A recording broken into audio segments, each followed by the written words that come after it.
Kalau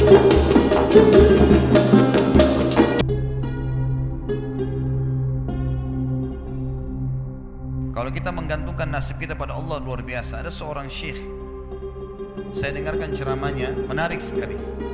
Saya tidak tahu orang itu siapa, tapi cuplikannya saya dapatkan dari seorang teman dari Jeddah yang mengirimkan ke saya. Orang ini cerita, syekh ini menceritakan, cuplikannya ada di HP saya. Dia bilang, saya satu waktu pernah ke Mesir, dan di Mesir ini saya lagi dari satu daerah mau ke Kairo, dari Iskandaria satu kota mau ke Kairo. Itu saya tiba di Kairo mungkin sekitar jam 2 malam. Pesawat saya selepas subuh harus berangkat kembali ke Saudi. Dia bilang, saya telepon pengurus masjid, saya mungkin mau mampir di masjid yang saya ceramah kemarin di Kairo itu. Saya mau tinggal di sana mungkin 2 jam 3 jam istirahat. Nanti habis itu baru kemudian saya berangkat ke Saudi habis subuh. Dia bilang, saya masuk ke masjid, tiba jam 2 malam, turun dari mobil, saya lihat masjid lampunya nyala semua nih.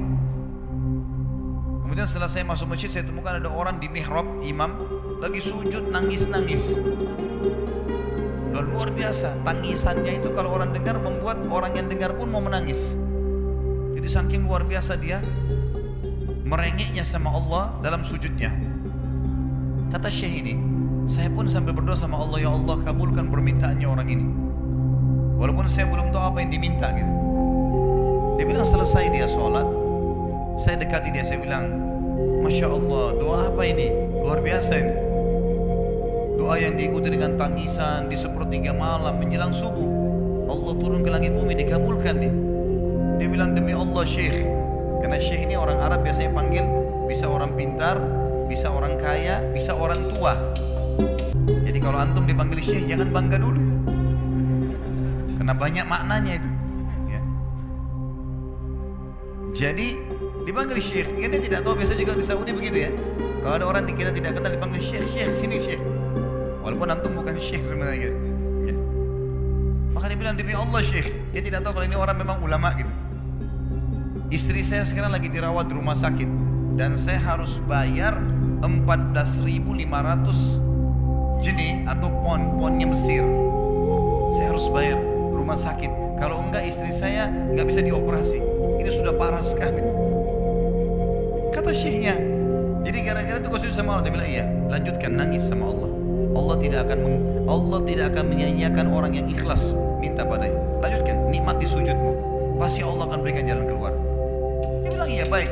Orang itu dia bilang kembali lagi ke mihrab, nangis lagi, sholat sujud sama Allah, ya Allah. Dan dalam doanya begitu, ya Allah istri saya mau dibayar besok rumah sakitnya, jumlahnya sekian, saya tidak pegang uang 1 jenih pun. Ini 14.500 jenih, banyak sekali. Maka dia bilang, orang ini bilang, baiklah kalau begitu. Syekhnya ini bilang, saya mau tidur dulu, saya istirahat 1 jam, menjelang azan subuh dia bilang, ada marbot masjid datang bangunin saya. Sudah azan, saya sholat qobliyah, sholat sunatul fajr. Waktu iqamah, pengurus masjid tahu kalau dia ini ulama, dipanggil, dia bilang, syekh tolong jadi imam. Dia bilang, saya capek, baru istirahat 1 jam 2 jam malam, biarlah imam. Dia bilang, tak apa-apa, ayat-ayat pendek aja, baca surah-surah pendek aja. Kata syekh, baiklah. Dia bilang, saya baca surah-surah pendek. Rupanya mikrofon masjid karena keluar di luar, ada satu pengusaha Mesir, apartemennya itu dekat masjid, dan dia suka ikuti ceramahnya syekh ini di YouTube. Dia bilang, turun dari apartemennya, ikut sholat berjamaah di masjid, karena dia kenal suaranya orang ini gitu. Begitu selesai sholat, dia bilang, saya lagi zikir, datang orang itu. Dia bilang, syekh, ahlan wa sahlan di Mesir. Saya salah satu penggemar Anda di YouTube, dan saya dengar suara tadi. Saya tadi mau sholat di masjid lain, saya ke masjid ini. Dia bilang, syekh, saya mau minta tolong satu hal. Kata syekhnya, kenapa? Dia bilang, saya sudah ngitung zakat uang perusahaan saya harus alokasikan 14.500 jenih. Kata syekhnya, orang itu bilang, saya mau alokasikan zakat saya 14.500 jenih. Kata syekhnya, saya nangis, dengar itu. Nangis, saya terisak-isak. Kata orang itu, kenapa Anda nangis? Syekh bilang, saya nggak bisa jelasin. Dia bilang, saya nangis terus. Kemudian saya lihat ke kiri kanan di saf, mana orang yang tadi malam sholat tahajud? Pokoknya ada di ujung. Dipanggil sama syekh, fulan kesini, datang. Dia bilang, ceritakan masalah kamu apa? Dia bilang, syekh, saya punya masalah, istri saya dioperasi, harus bayar 14.500 jenih hari ini, kalau tidak nggak operasi. Kata syekhnya, tiba-tiba si pengusaha ini nangis-nangis. Orang ini juga heran, kenapa kalian berdua menangis? Dia masih bingung kenapa gitu. Kata syekhnya, biarin orang ini yang jelaskan. Yang punya usaha bilang apa?